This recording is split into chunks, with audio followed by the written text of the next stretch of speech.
us off, my first guest is Dr. Kelly Passetti, and you're an endocrinologist with Baptist Health. Yes, sir, that's correct. All right, now a lot of medical people know what endocrinologist is, but kind of explain it to us. Certainly. So we're medical specialists. We typically complete our residency in internal medicine.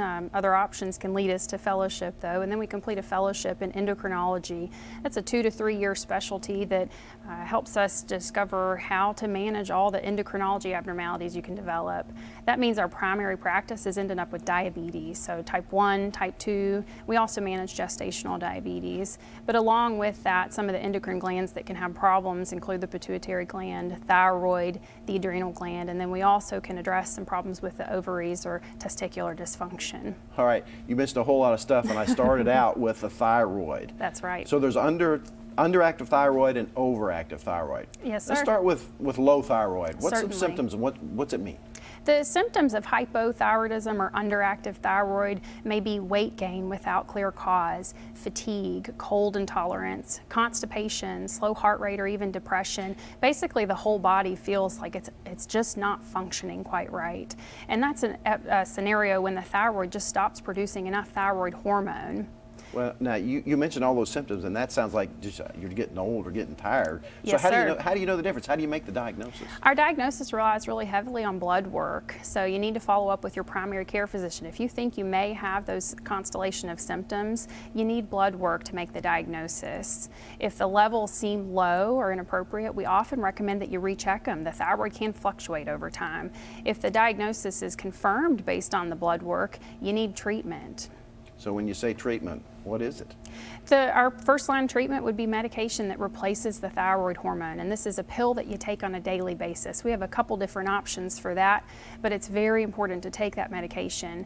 Now, there are many doses and various patients, depending on how old you are and your weight, you may need various doses of medication, so you need blood work to follow up on the levels to make sure that the dose is optimized for you. And when you say optimized, because in an old person, you may want to start slow so they don't have symptoms of hyperthyroidism. Absolutely. And why do you want to get the dose right for thyroid? What does it make a difference? Well, there's a relatively broad range of normal for the TSH, which is what we use to adjust the dose for thyroid, and every patient may feel different. Some prefer a level that's a little bit in the higher range of normal, and some like it a little lower than normal, and so it's important to get that dose right. Now, once we get that dose right, usually you're on that dose for quite a long time, years in fact. Does it matter if it's a generic medication or a brand name medicine? Years ago it did, and I think that old adage holds true in some scenarios. However, most of my patients, I would say 95 to 99% of my patients, do just fine on generic medication. It is quite a cost savings, and so we always start with generic medications. However, if we find that we are having difficulty normalizing the blood work and the levels, we can always switch to brand. Okay, so the other end of the spectrum, hyper or overactive thyroid. What might be some symptoms of that? Everything's on overdrive. The thyroid is producing way too much thyroid hormone, and so you end up feeling nervous, anxious, having tremors, poor sleep, weight loss despite an increased appetite or increased intake sometimes, increased frequency of bowel movements, fast heart rate or palpitations.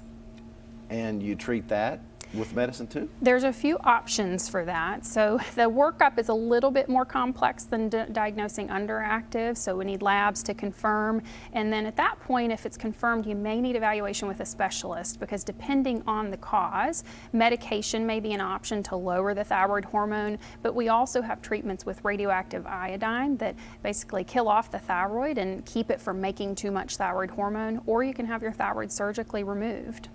Now, you mentioned killing off the thyroid, then you end up on a thyroid medicine anyway? Yes, sir, absolutely. So if the thyroid is removed surgically, or you have radioactive iodine treatment that decreases and stops the thyroid function, you have to be on thyroid hormone. We cannot live without thyroid hormone. Now, one other thing before we finish here, thyroid nodules that you might see when you're working up either low or high thyroid, are there something to worry about?